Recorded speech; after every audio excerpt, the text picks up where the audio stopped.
तो नमस्कार दोस्तों, कैसे हो सभी लोग? उम्मीद करता हूँ सब बढ़िया होंगे। तो प्रैक्टिस पीवाईक्यू सीरीज़ की क्लास नंबर 6 में आपका स्वागत है, जहां हम आपके मैथ के स्कोर को इम्प्रूव करने की कोशिश कर रहे हैं। तो आज के हमारे सीरीज़ के जैसे हर बार होता है 15 क्वेश्चन है और जिन बच्चों के जितने क्वेश्चन होते हैं अपना स्कोर कमेंट करेंगे। तो ज़्यादा समय गवाए बिना शुरुआत करते हैं आज की क्लास की। पिछली क्लास में भी हमने 15 क्वेश्चन किए थे। ऐसे करते करते हम सारे पीवाईक्यू जो आपके इम्पोर्टेंट हैं, जो आपके एग्ज़ाम के लिए एग्ज़ाम ओरिएंटेड क्वेश्चन है, वो मैंने ले रखे हैं। तो आज के पहले क्वेश्चन पे चलिए, क्या है पढ़िए इसको।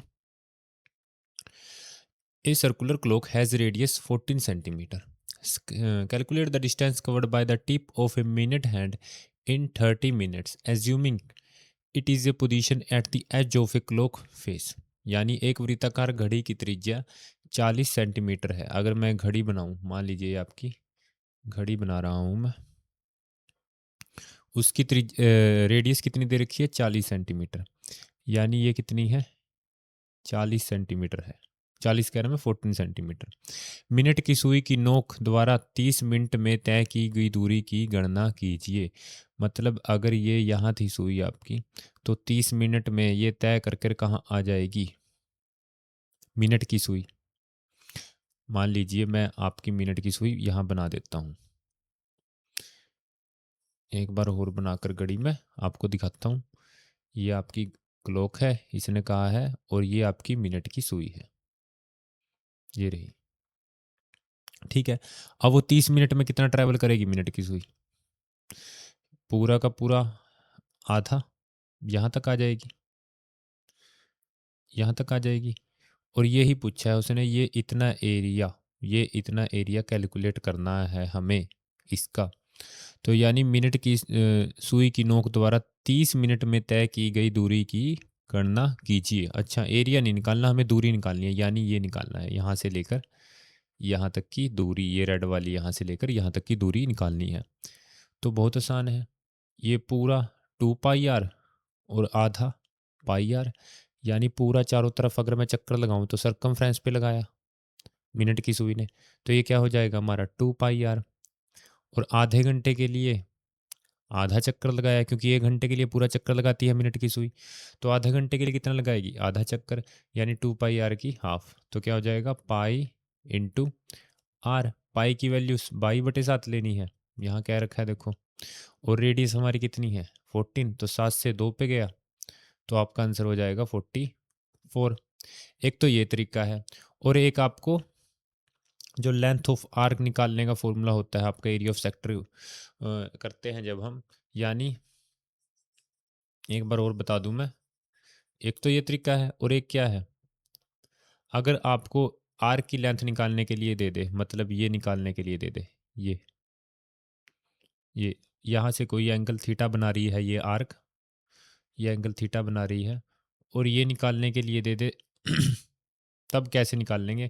तो उसका फॉर्मूला होता है length of arc, L is equal to क्या होता है? पूरा कितना होता है? 2 pi R. And 2 pi R कितने की वैल्यू है? पूरा पूरा कितने डिग्री का एंगल बनेगा अगर मैं पूरा घुमाऊं इसको? तो ये 360 बनेगा। और हमें कितने का निकालना है? इस थीटा के सामने वाले का, यानी इसका निकालना है, इस वाले का, इस वाले का निकालना है, तो इनटू थीटा।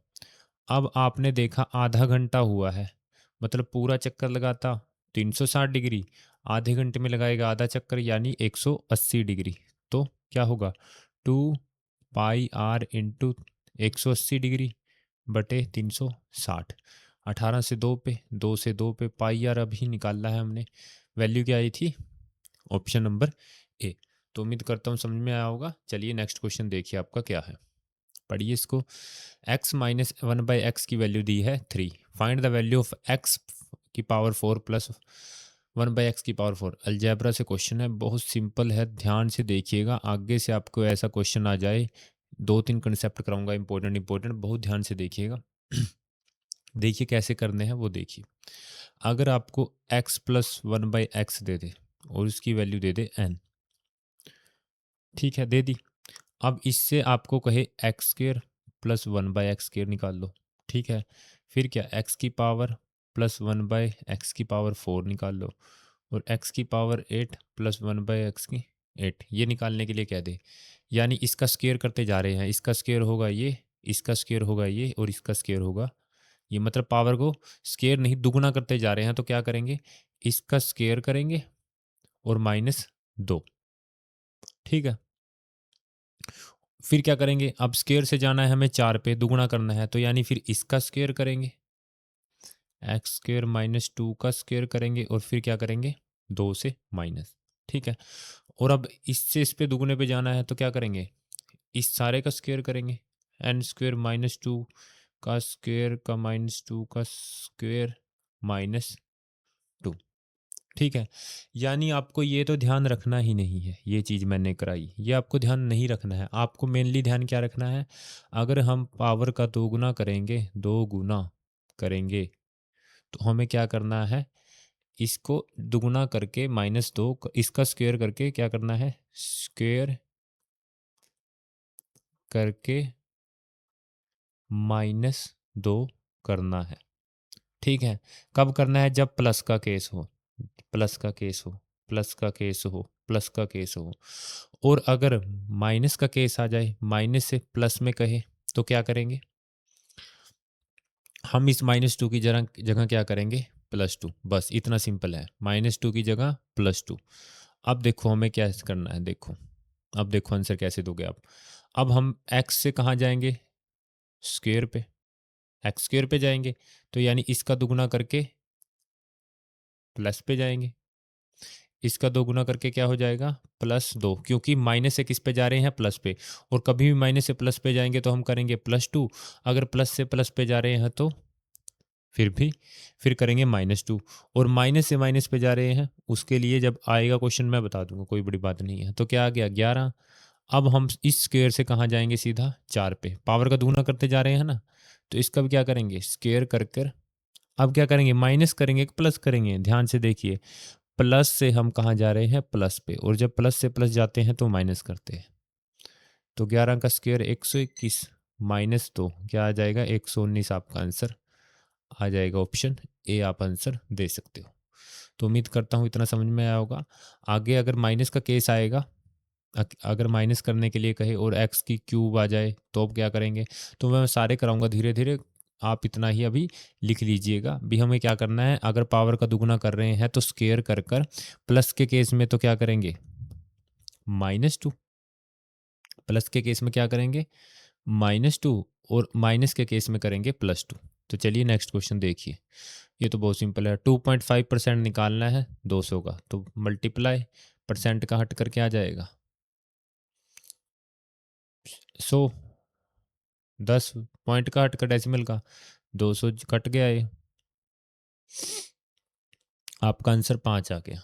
बस ऑप्शन ए आपने आंसर दे दिया, सिंपल सा था ये, तो ज़्यादा कुछ नहीं था। आगे देखिए, इफ़ द क्यूबिक इक्वेशन दे रखी है हमें, हमें रूट दे रखे हैं इसके, has the root x, y, z, then find the value of x + y + z। कितना सिंपल है, अगर समझने वाला तो बहुत सिंपल इसे क्वेश्चन को समझ सकता है। उसने कहा है यदि इस समीकरण के ये क्या है, x, y, z नाम के कोई रूट है, हमें क्या निकालना है, find the value of x, y, z plus x plus Y plus Z, यानी हमें ध्यान से देखिए क्या निकालना है, सम ऑफ द रूट निकालना है। क्या निकालना है, sum of the roots, sum of the root निकालना है, क्योंकि रूट तीनों है और तीनों का जोड़ पूछा है, यानी टोटल रूट्स का सम पूछा है।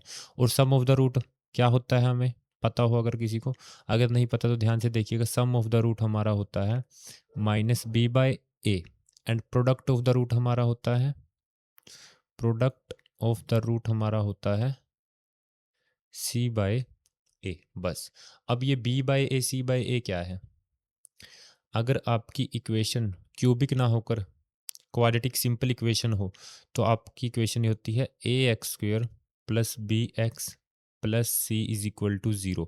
यानी मैं कभी दे दूं 5x का स्क्वायर + 3x + 2 = 0, तो आप इस इक्वेशन से इसे कंपेयर करेंगे जब आपकी सिंपल क्वाड्रेटिक इक्वेशन हो। तो यानी x² की जगह x² और a की जगह क्या आया है 5, तो a की वैल्यू क्या हो जाएगी 5, एंड b की जगह क्या आया है 3, तो b की वैल्यू 3, एंड c की जगह क्या आया है 2, तो c की जगह 2। बस आप सम ऑफ द रूट निकाल सकते हैं। b की जगह आप क्या लिखेंगे -3, और ए की जगह लिखेंगे 5, तो आपका ये सम ऑफ द रूट हो जाएगा। तो ये तो है आपकी सिंपल क्वाड्रेटिक इक्वेशन के लिए, पर हमें यहाँ क्या दी है, क्यूबिक इक्वेशन दी है। तो क्यूबिक के लिए कुछ नहीं, यही चीज़ है आपकी a x cube minus plus b x square plus c x plus d is equal to 0। बस अब कंपेयर कर लीजिए, यहाँ पे एक्स क्यूब है, यहाँ पे ए क्यूब है, तो यानी यहाँ पे 1 है जब कुछ कांस्टेंट नहीं है, तो ए की वैल्यू यहाँ से क्या आ जाएगी 1। बी की वैल्यू देखो, यहाँ प्लस का भी है, यहाँ माइनस का 4 है, यानी बी की वैल्यू क्या हो जाएगी माइनस का 4, एंड सी की वैल्यू 5। बस अब कर दीजिए सी बाय ए, यानी हमें क्या निकालना है, प्रोडक्ट ऑफ द रूट निकालना है या सम ऑफ द रूट, हाँ सम ऑफ द रूट निकालना है। तो सम ऑफ द रूट क्या होगा हमारा माइनस बी बाय ए, यानी माइनस बी की वैल्यू क्या है -4 बाय ए की वैल्यू क्या है 1, तो माइनस माइनस क्या हो जाएंगे 4, तो आपका क्या आ जाएगा 4 आंसर आ जाएगा ऑप्शन डी। बहुत सिंपल क्वेश्चन था, आपको ध्यान से देखना था कि ये 3 ही रूट हैं और इन्हीं का क्या पूछा है, सम पूछा है। देखो x plus Y plus Z, सीधा ना बोलकर सम ऑफ द रूट ऐसे लिख कर दे दिया है आपको, आसानी इतनी इतना आसान क्वेश्चन था, बस आपको थोड़ा सा समझने की बात है, ये आप ध्यान रखिएगा, बहुत बार आते हैं एग्जाम में। देखिए पढ़िए नेक्स्ट क्वेश्चन क्या कहा है, एक सम अष्टभुज की भुजा एक सम चतुर्भुज की भुजा की आधी है। मतलब एक ऑक्टागन की भुजा एक क्या है क्वाड्रिलेटर से क्या है आधी है स्क्वायर के, मतलब अगर ये x है तो ये क्या होगी x/2।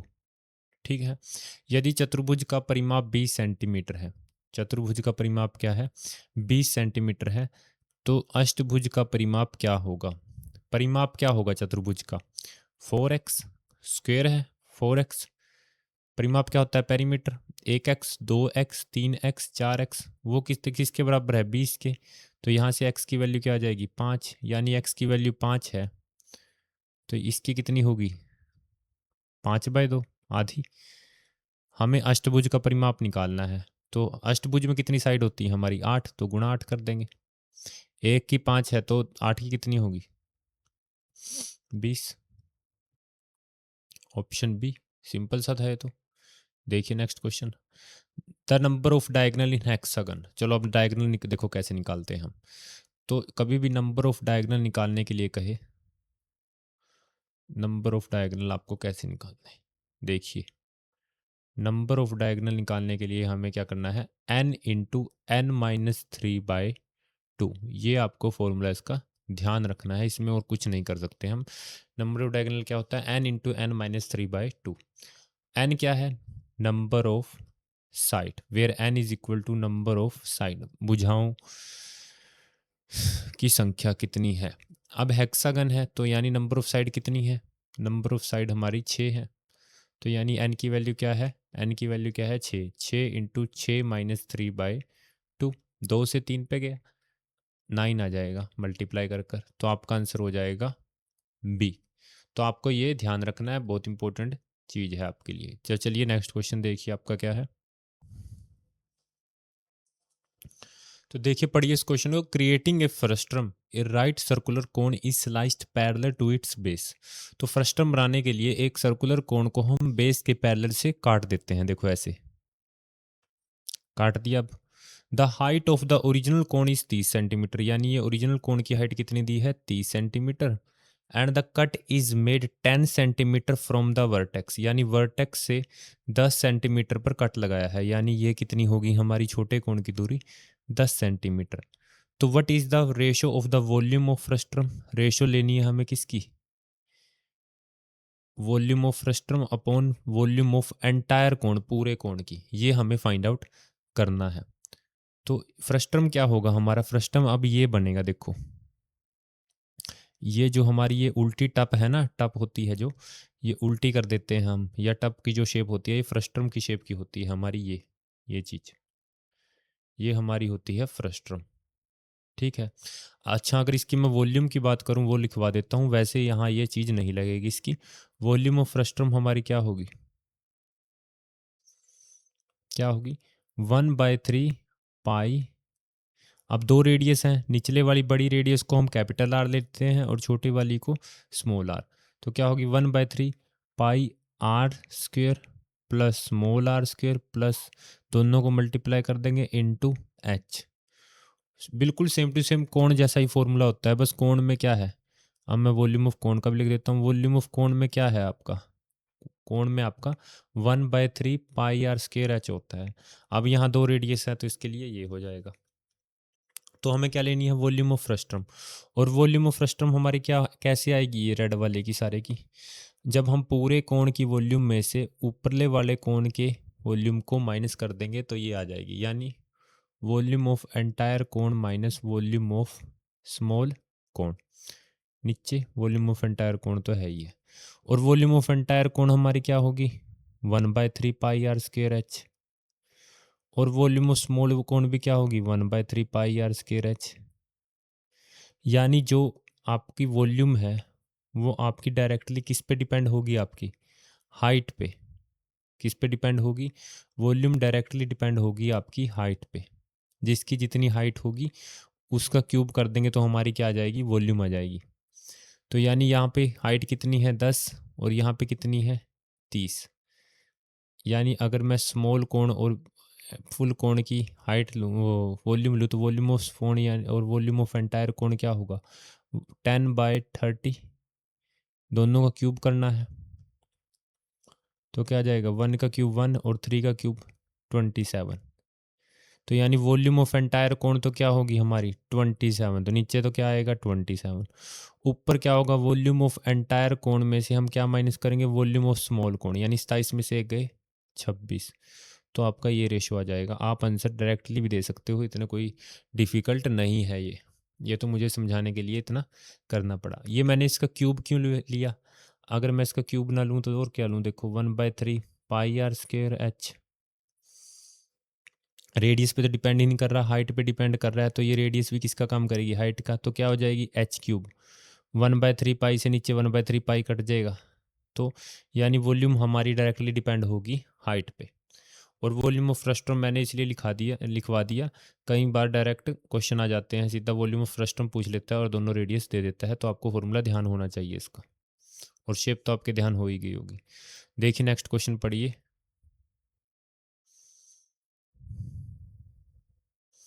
हाँ तो देखिए, a common tangent internal tangent connecting two circle is 9 centimetre long, और डिस्टेंस बिटवीन द सेंटर, दोनों सर्कलों के सेंटर के बीच का डिस्टेंस क्या है 15 सेंटीमीटर। जब डिस्टेंस ज़्यादा हो सर्कल का, किससे, टेंजेंट से, ठीक है, यानी टेंजेंट का डिस्टेंस क्या हो, सर्कल के डिस्टेंस से कम हो, तो वो होगा ट्रांसवर्स कॉमन टेंजेंट। ठीक है, अब ये ट्रांसवर्स कॉमन टेंजेंट देखो क्या होता है, दो सर्कल हैं, जो कहा है वो कर देता हूँ पहले मैं, दो सर्कल बनाने हैं, बना दिए। ठीक है, इन्होंने कहा है ये जो कॉमन टेंजेंट है ना, ऐसे ये ट्रांसवर्स है, तिरछा जो टेढ़ा जा रहा है, ये हमारा टेढ़ा टेंजेंट ये है।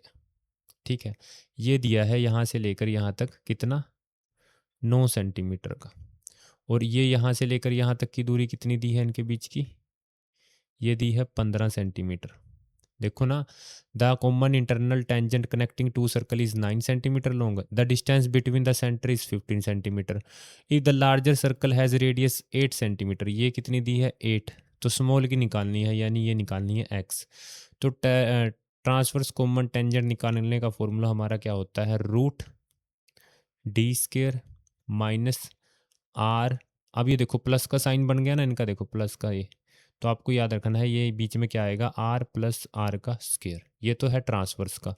अब इसी की जगह अगर यहाँ हमारा होता, देखो ये होता डायरेक्ट कॉमन टेंजेंट, ऐसे सीधी रेखा, टेढ़ी की जगह क्या होती, सीधी होती, तो हम कैसे निकालते डायरेक्ट कॉमन टेंजेंट को, सेम टू सेम फॉर्मूला है वही, डी स्क्वेयर माइनस, बस यहाँ बीच में क्या आ जाएगा, रेडियस का डिफरेंस आ जाएगा, आर माइनस आर का स्क्वेयर आ जाएगा। तो डी टेंजेंट की वैल्यू गिवन ही है हमें, क्या गिवन है 9, तो 9 इज इक्वल टू डी का स्क्वेयर, 15 का square 225 minus R plus R, यानी 8 प्लस एक्स का स्क्वेयर। स्केयरिंग करेंगे बोथ साइड 81 हो जाएगा, 225 हो जाएगा। सोल्व करेंगे इसको, स्केयर ए प्लस बी के square 64 minus X square minus 16 x, यही होगा। ये इधर आके देखो 225 में से 64 गया, 5 में 4 गया, एक ये हो गया हमारा 16, 161 में से हमारे 81 गए तो हमारा हो गया 80। तो 80 किसके बराबर है हमारा, एक्स स्क्वेयर प्लस 16x। ठीक है, तो यहाँ से हम x की वैल्यू निकाल लेंगे, क्या है X square plus 16x minus 80 is equal to 0। तो निकाल लीजिए, ये हमारा हो जाएगा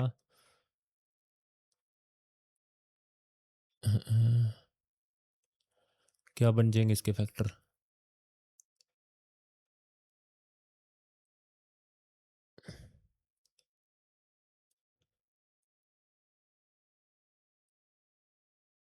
ऐसे तो आप इसे वैल्यू पुटिंग से भी कर सकते हो, चलो नहीं वैल्यू पुटिंग से क्या करेंगे, यहाँ पुट कर सकते हो वैल्यू, ये फैक्टर बनाने की जरूरत नहीं है। यहाँ देख लो x की वैल्यू पुट कर अगर x की वैल्यू को 4 लिखें हम तो क्या होगा, 4 का स्केयर 16, 16 चौके 64, 64 और 16 80, तो यानी 80 आ गया, वैल्यू सेटिस्फाई होगी तो ऑप्शन ए होगा। ऐसे कर लो वैल्यू पुट करके। तो उम्मीद करता हूँ ये तो समझ में आया होगा, ये तो कुछ ज़्यादा नहीं था, वो फॉर्मूला ध्यान होना चाहिए और फॉर्मूले में वैल्यू पुट करनी है। अच्छा, ट्रांसवर्स और डायरेक्ट का कैसे पता लगेगा, ये अगर टेंजेंट हमारा डिस्टेंस के सेंटर के डिस्टेंस से कम आ रहा है तो ट्रांसवर्स कॉमन टेंजेंट होगा। अच्छा, कई बार ऐसे भी आ जाता है कम, ये जुड़े होते हुए ऐसे, तो उस टाइम डी जो आपका है ना वो रेडियस का ही काम करता है। देखो आर, आर ये डिस्टेंस बिटवीन द सेंटर क्या होगा, दोनों रेडियसों का सम आर प्लस आर, तो डी उस टाइम आर प्लस आर का काम करता है। वो केस आएगा उसमें करा दूंगा, कोई ज़्यादा डिफिकल्ट नहीं होगा आपके लिए, आप इतना ही कीजिए अभी तो चलिए नेक्स्ट क्वेश्चन देखिए हमारा क्या है। कोट ए की वैल्यू दी है, कोस स्क्वायर एक्स निकालना, कोसिकेंट स्क्वायर एक्स निकालना है। सबसे पहले तो आपको कोट और कोसिकेंट का रिलेशन पता होना चाहिए, आपका क्या होता है। अगर आपको कोट और कोसिकेंट का रिलेशन पता होगा तो आप कर लेंगे। तो कोस एक्स स्क्वेयर हमारा जो है वो क्या होता है, 1 प्लस कोट स्क्वेयर एक्स के बराबर होता है। ठीक है, तो यानी 1 प्लस इसका स्क्वेयर कर देंगे बस, a square plus b square plus 2ab यानी x इंटू 1/x, तो x से x कट गया, 2 और 1 क्या हो गए 3, तो 3x square plus 1x square. कितना सिंपल क्वेश्चन था, अगर आपको रिलेशन पता है। ये आ गया आंसर ऑप्शन सी। ज़्यादा कुछ नहीं था, बस आपको ये रिलेशन पता होना चाहिए। ऐसे ही साइन स्क्वेयर का भी लिख देता हूँ, sine square x plus cos square x भी हमारा क्या होता है, 1 के बराबर होता है। चलिए नेक्स्ट क्वेश्चन देखिए आपका क्या है, पढ़िए इसको, बहुत अच्छा क्वेश्चन है। एक सजावटी स्तंभ एक समषटकोणीय प्रिज्म के आकार में बना हुआ है। इसके आधार की भुजा की लंबाई 10 सेंटीमीटर है और स्तंभ कई खंडों में बना है और उनकी ऊंचाई एक समांतर श्रेणी बनाती है। पहला खंड 5 सेंटीमीटर ऊंचा है, प्रत्येक अगला खंड पिछले वाले से 2 सेंटीमीटर ऊंचा है। यदि स्तंभ के कुल 4 खंड हैं तो स्तंभ का कुल आयतन क्या है। अच्छा जी, तो प्रिज्म है किस्म का हेक्सागोनल प्रिज्म। देखो कैसे बनेगा ये, एक बार मैं दिखा देता हूँ, वैसे जरूरत नहीं है इसकी। ये हेक्सागोनल प्रिज्म बना के दिखा देता हूँ। ये होगा एक ऐसे, ये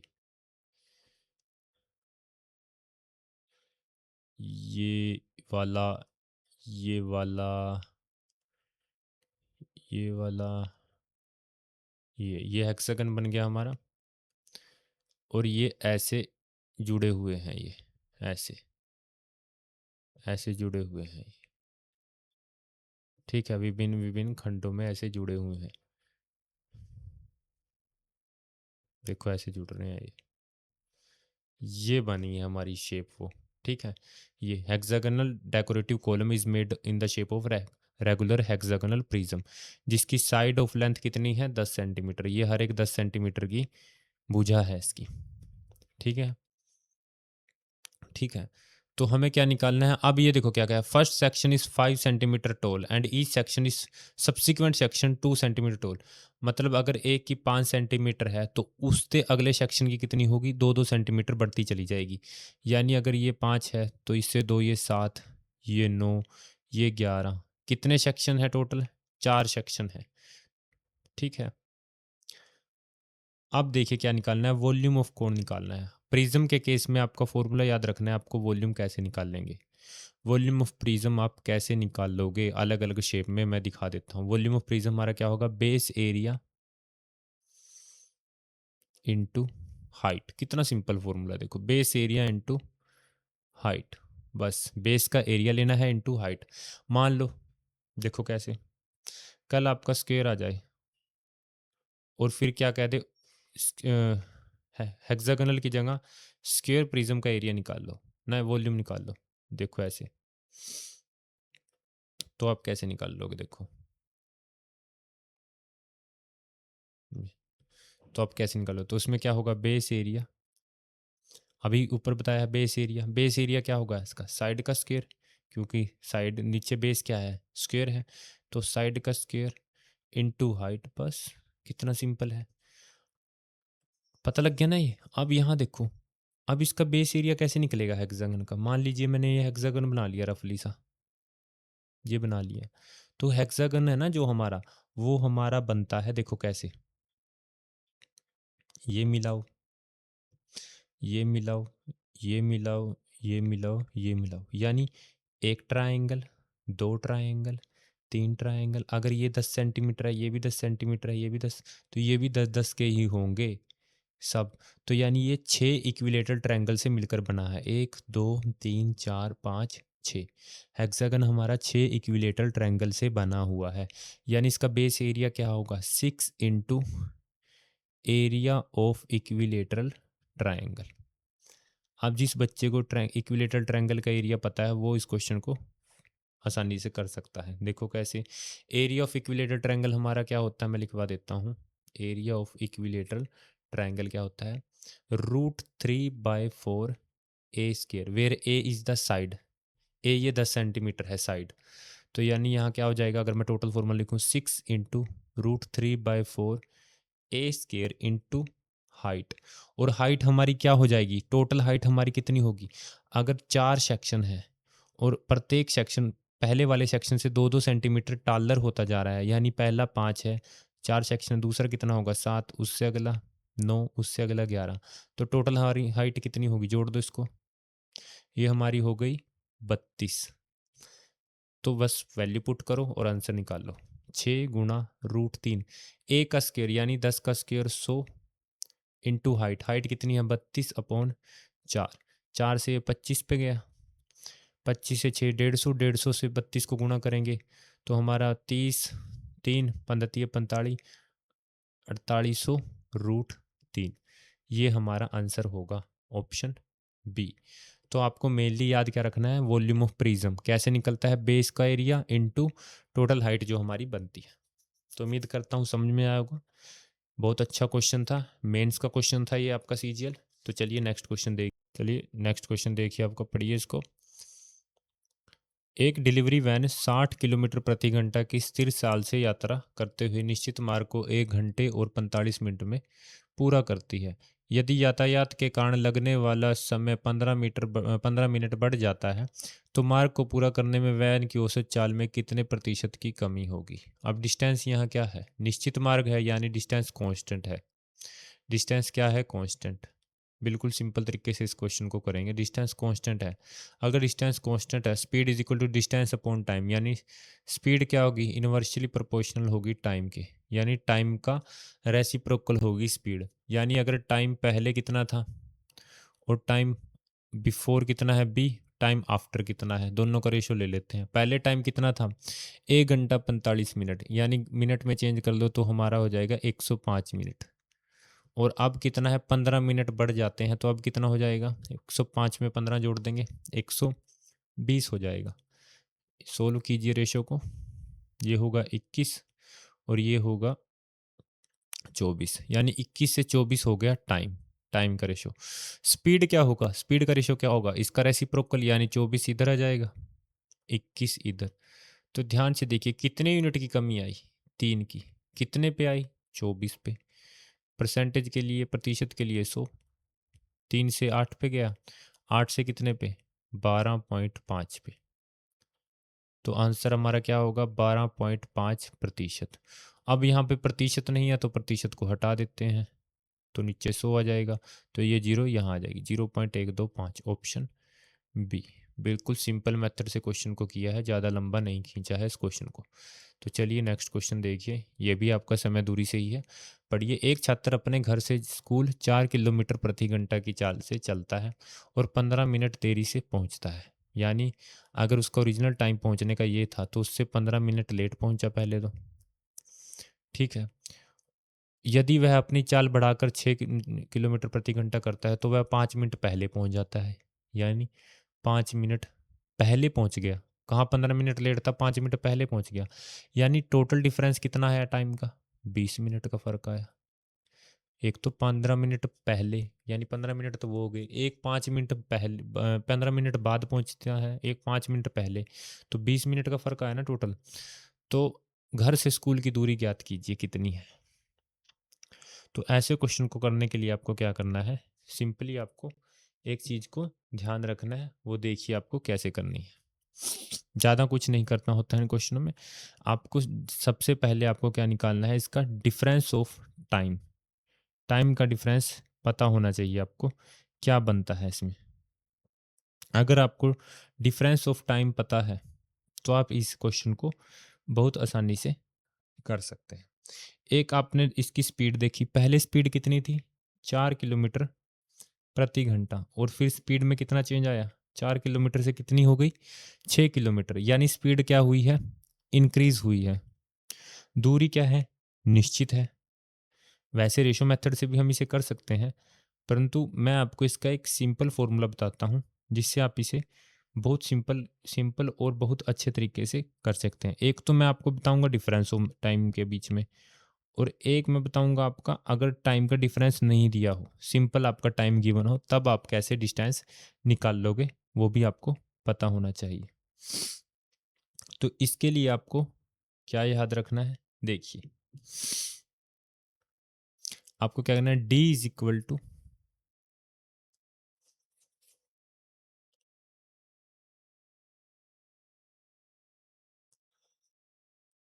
यानी स्पीड 4 से 6 हुई आपकी। चलो एक मिनट मैं देख लेता हूँ आपका स्पीड क्या हुई है, सीधा रेशो मेथड से ही करते हैं, छोड़ पर। स्पीड क्या हुई है आपकी, 4 से 6 हुई है। और टाइम क्या हुआ है आपका, स्पीड इज इक्वल टू क्या होता है, डिस्टेंस अपॉन टाइम। यानी टाइम का उल्टा क्या होती है, स्पीड। तो टाइम क्या होगा, 6 से 4 होगा। तो हमें क्या निकालनी है, स्कूल के बीच की दूरी कितनी है, वो भी निकल जाएगी, कोई बड़ी बात नहीं है। तो आपने देखा 6 से 4 कितने का डिफरेंस है, 2 यूनिट का, और वो कितने का फ़र्क है, 20 मिनट का। ठीक है, 20 मिनट का फ़र्क है। यानी एक यूनिट पे कितनी वैल्यू आ जाएगी, 10 मिनट। तो किसी में से एक की वैल्यू निकाल लीजिए। तो 6 यूनिट की वैल्यू कितनी होगी, 6 मिनट, 60 मिनट। यानी ये कितना होगा, 1 घंटा। और डिस्टेंस क्या होता है, स्पीड इनटू टाइम। तो स्पीड कितनी है, 4 गुणा 1, तो 4 किलोमीटर प्रति घंटा आपने इसकी डिस्टेंस निकाल लिया। सेम वही रेशो मेथड से पता लग गया ना, स्पीड क्या होती है, यूनिवर्सली होती है टी का, यानी उसका उल्टा। कितने का डिफरेंस आया है, 2 यूनिट का। यहाँ कितने का दिख रहा है आपको, 10-20 मिनट का। यानी 2 यूनिट की वैल्यू 20 मिनट, तो 1 यूनिट की 10 मिनट, 6 यूनिट की 6 गुणा 10 60 मिनट, 60 मिनट यानी 1 घंटा। और डिस्टेंस क्या होता है, स्पीड इंटू टाइम, यानी 4 गुणा 1, 4 किलोमीटर प्रति घंटा। तो उम्मीद करता हूँ आपको पता लग गया होगा। तो चलिए देखिए आपका नेक्स्ट क्वेश्चन, सिंपलीफाई करना है, कर लीजिए। 5 एकम 5 3 8/5, 3.5। ये भी आपका देखो बहुत आसानी से हो सकता है, देखो कैसे। 3.2 32/10 माइनस 8/5। ये भी आपका कट रहा है 5 16 पे, 16 ये 5 नीचे सेम है, 16 में से 8 गए, 8/5। तो एक ब्रैकेट तो हमने सोल्व कर लिया। अगला ब्रैकेट भी सोल्व की लीजिए। 4 दूनी 8 और 1 9, तो 9/4 ये डिवाइड में है तो क्या होगा 5/10, 5 दूनी 10, 2 से 2 पे, तो ये क्या होगा 9/2, तो यानी 8/5 जमा 9/2 कर लीजिए। 10 16 45, 6 और 5 11, 4 और 5 और 1 6, 6.1 आपका आंसर ऑप्शन बी आ गया। सिंपलीफाई करना था सिंपल आपको, मिक्स्ड फ्रैक्शन को सिंपल फ्रैक्शन करना तो एक आपको पहले ब्रैकेट सोल्व करना होता है बोर्ड मैथ्स के तहत, और यहाँ डिवीजन है। तो चलिए देखिए नेक्स्ट क्वेश्चन पढ़िए। A and B can complete a certain task in 30 days, यानी ए और बी किसी काम को 30 दिन में कर सकते हैं। After a works on 16 days, b is left to finish the remaining work by himself 44 days में। How many days it would be take b to complete the entire task is on his own. देखिए a और B एक निश्चित काम को 30 दिन में कर सकते हैं, यानी ए प्लस बी 30 दिन में कर सकते हैं। ए द्वारा 16 दिन तक कार्य करने के बाद शेष कार्य बी अकेले 44 दिन में पूरा करना है। बी को अकेला पूरा कार्य करने में कितना समय लगेगा।